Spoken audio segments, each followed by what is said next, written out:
kadangi aš tikrai nežinau, kad šiandien buvom susitarę, kas šį kels rankas. Pirmutė, papasakok trumpai. Tai aš iš tikrųjų... Ateikite į priekį, ponė Padelė. Tai aš pirmą esu iš Kauno atvažiavau. Iš tikrųjų, aš net nežinau, kad aš turiu tą refliuksą. Tol, kol nepradėjau vartoti Neolife produktų ir nepradėjau sveikatintis. Ir tik po kažkurio laiko aš supratau, kad aš turėjau tą reikalą. Man iš tikrųjų labai pūsdavo vidurius. To tokio rėmens, žinai, kai būna, nu tai kaip ir nebūdavo. Bet man tiesiog jau net dantys, pats emalis būdavo suskilinėjęs. Tai reiškia, kad naktį jo būdavo toks nugaroj, toks kažkoks toks kaip kumštis, žinai, įremtas.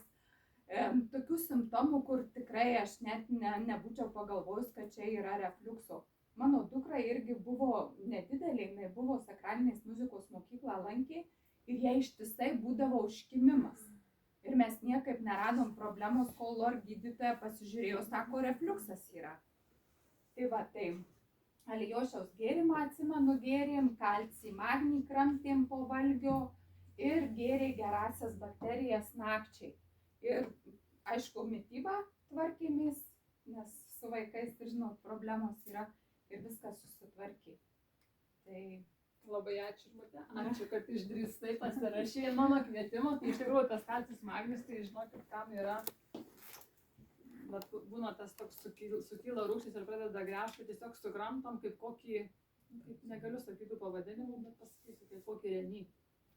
Tai čia, kad yra kalcis iš natūralių šaltinių, o ne kažkoks vaistas.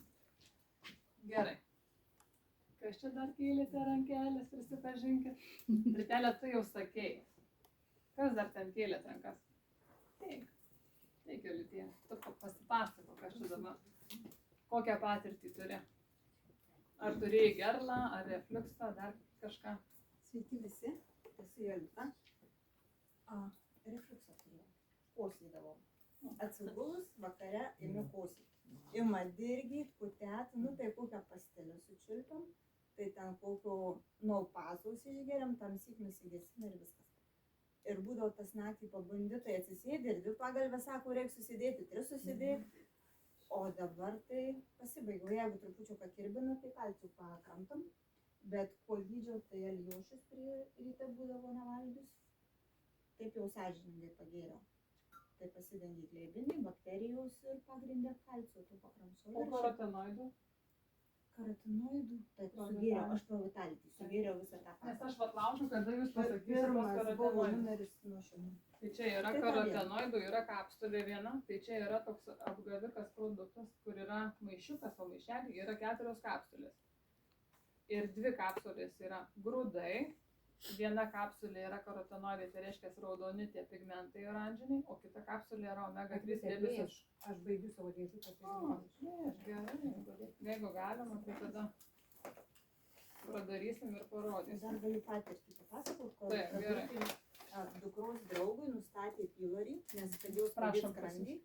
Iš pradžių bandėm su šitais, bet ten jau buvo labai šalta tada. Buvo labai negera, labai skaudėjo, nu tai jisai jau nuėjo pas gydytoją, sugėrė visą tą komplektą su visais antibiotikais. Praėjo kiek laiko, aišku, dar ir davė alijošių, jisai ten gėrė, sakau, kad jau tų pašalinių bakterijas, kad jau vienu žodžiu biškį būtų geriau. Ir vėl sako, praėjau kiek ten kokios 2-3 savaitės, vėl sako, man čia vėl negerai, vėl čia viską. Ir nežinau, kokioj laboratorijai daro to pylorio, ten kiek jau yra kažkaip procentaliai. Tai ten pirmas įkį, kai jau jisai sirgo, ten buvo virš 200 ir daugiau ten nefiksuojama. O dabar, kai pasidarė, buvo kažkiek ten gal apie 150, bijau sumeluoti. Tai nusprendėm, kad antras įkį antibiotikų nebegers. Ir ką mes dabar geriam? Kruciferolis, Kruciferus plus. garlikas, alijošius. Ir dabar bijau dar kažką, kad nepraleisčiau. Tai eina maždaug į mėnesį sykį darytis dar kažkas. Flavonoidai? Flavonoidai? Nu tiek to, užsirgojo.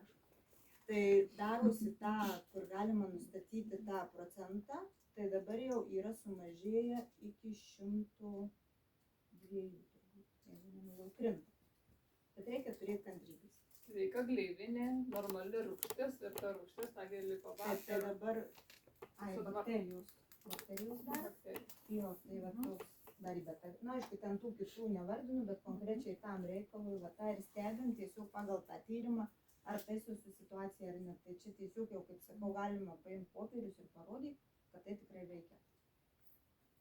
Nes jau tiesiog rodo tyrimas pats, kad negeriant jokių nuo rūgštingumo vaistų, negeriant nieko iš vaistinės, tik šitus, tas pyloris mažėja. Ačiū labai. Ačiū. O tam yra Italijoje esančių, kad pasigydėt helikobakter pylorį ir praėjo keli mėnesiai ir vėl atsinaujino. Yra kam nors tai buvo? Ai, tai yra kam atsinaujina. Nes čia yra labai dažnas dalykas, kai žmonės galvoja, kad dabar sugersi tą kursą, viskas pasibaigs, visam Tas gyvenimui. atvejis ir buvo, sugėrė Taip, antibiotikus, praėjau gal ten sako už 2 mėnesių, Taip, tai atėjau. tai čia yra- Tai vat ir noriu pasakyti tau, paantrint tau, kad tai yra labai dažnas dalykas, kad žmonėms atsinaujina. Ir iš tikrųjų, kas yra gėręs tą kursą, tų 2 antibiotikų ir tų vaistų, tai pasakys tikrai dažnas, kad dar blogiau pasidarė su sveikata, nes nualino savo žarnyną, imuninę sveikatą, žodžiu, nusimušė. Tai dabar jau 2 pakalbino. Ritelė, tu 3. Kas 4 dar buvo? Greit prisipažinkit. Nu, aš gal pusę. Tu pusę buvai, bet dar buvo. Ar aš čia jau skaičiuot nemoku? Kažkodėl suskaičiavau 4,5. Nu, taip, tada redukavau. Kas tu? Kodėl tu ten sakai, man lygtais buvo, tai buvo ar nebuvo? Tai buvo. Buvo ir gan stipriai jutau. Žinojau, kad refliuksas, nes buvo toks laikas, dar dirbau. Dabar tai pensijoje sena. Tai va, dirbau ir aišku savaime maistas negeras, nervai ištasyti, miegas prastas. Ir vakare, kad nesinervuot, suvalgydavau plytelę šokolado. Nu ir tada jo prasidėdavo, eidavau būt, aišku, neužmigdavo, rūgštis kildavo, norėdavo, vienu žodžiu, visi tie požymiai. Nu ir dabar, kai pasakojat, prisiminiau visą tą problemą, bet jau 5 metai, kai vartoju Neolife'ą, nei karto nejutau, kad būtų kažkas tai panašaus. Viskas pasibaigė. Tai va, ačiū labai Neolife'ui. Ir būna, žinokit, pabūni baliukė, gerai pašventi, pavalgai gerai, žinokit. Ryte atsikeli, nu jau toks skrandis sunkus, kiek jau klausykit negerai. Nu į ką? Varai? Arbata? Pavalo gerai, žinokit. Praeina kiek laiko, Neolife kokteilis ir niekaip nesuprasdavau. Tik dabar supratau. Kodėl po Neolife kokteilių praėjus kažkurį tai laiką skrandyje jaučiasi vėsa. Vėsa, toks malonumas, lengvumas, aminorūgštis. Tai va dabar sužinojau, kas čia per produktas, tai taip. Atsimenat, aminorūgštys, ne skrandžio regeneracijai, skrandžio rūgščiai ir pepsinui gaminti. Tas atstatymas. Tai žinokit, dabar galiu baliavot, nebijau, pavalgyti daugiau ir nesveiko maisto, nes yra priemonės. Ačiū labai. Ačiū labai, Redutė, o aš tai pasakysiu, paantrinsiu tau, kad mano mama, kaip minėjau, kuri yra gydytoja, tos kokteilius pradėjo naudoti prieš 16 metų, bet ne dėl to, kad refliuksą gydėsi, nes jinai irgi buvo iš tų netikinčių papildais, bet jinai dėl to vartojo, kad čia yra maisto pakaitalas, jisai pilnai atstoja maistą. Tai pavyzdžiui, pasiėmė gertuvę, čia dabar jos nematau, prisipili vandenuko, įsipili tų miltelių ir čia yra karbonadas arba vištienos tėvas arba salotos su krevetėm. Nu, kas tik nori, žodžiu. Ką tą dieną nori, susikratai, įsivaizduoji, pasižiūri paveiksliuką ir išgeri. Nes pagal visą sudėtį tai yra baltymų tiek, kiek reikia, skaidulų ir, žodžiu, vitaminų, mineralų. Ir šitas kokteilis yra užregistruotas ne kaip papildas, kas yra retenybė. Jūs nerasit, nu tikrai nežinau, gal ir rasit. Kad būtų užregistruotas ne kaip papildas, o maisto pakaitalas. Tai čia turi būti jau, nuveikta labai daug dalykų, kad taip nutiktų. Labai aukšti reikalavimai tokiai registracijai. Tai va, tai mano mama, kuri pradėjo vartoti tos kokteilius dėl to, kad jai nėra kada darbę valgyti, dėl to, kad jinai yra pagal pašaukimą gydytojo. Ir tą valandą laiko, kada yra pietų pertrauka, jinai geriau atleidžia dar 4-5 pacientus. Nes su tuo jinai pagurkšnoja, su žmogum kalbėdama, jinai sugeria, jau čia jų pavalgys. Ir žinot, pašalinis poveikis baigėsi jai refliuksai. O kodėl? Todėl, kad jai tas sfinkteris atgavo tonusą ir jis tai pradėjo jai užsiverti. Ir todėl, kad aminorūgštys pagerino skrandžio rūgšties ir pepsino gamybą.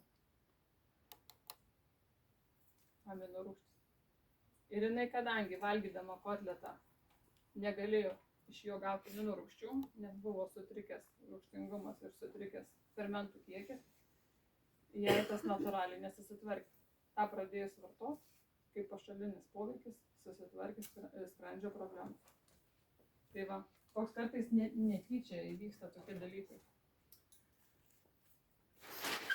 Ir pabaigai, dar klausimų galėsit užduoti, noriu sugrąžinti jūs prie šitos kreivės. Tai čia yra statistika, čia yra apie visus, ar ne? Bet faktas, kad jūs būdami 80 ar 60, faktas, kad jūs galbūt nebūsit 100% ta riba, ar ne, kada jau idealiai. Bet kada netrūksta maistinių medžiagų, mes galim lėtinti senėjimą, mes galim gerinti skrandžio tos rūgšties gamybą. Reiškia, mes galime, nes sutiksit, kad vienas būna 30-40 jau be sveikatos ir kad kitas būna 70-80 dar, koks tai ne žmogus dar visas sveikas. Tai čia yra statistika, tai yra apie visus, bet dar mes tikrai galime, tikrai nebūtinai, va čia jūs esat, jeigu jums 60.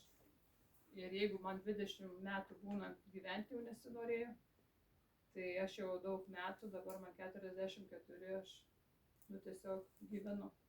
Tai ir noriu gyventi. Visko būna, aišku, kai susinervinam, kai kažkas supykdo. Visko pasitaiko. Tai va.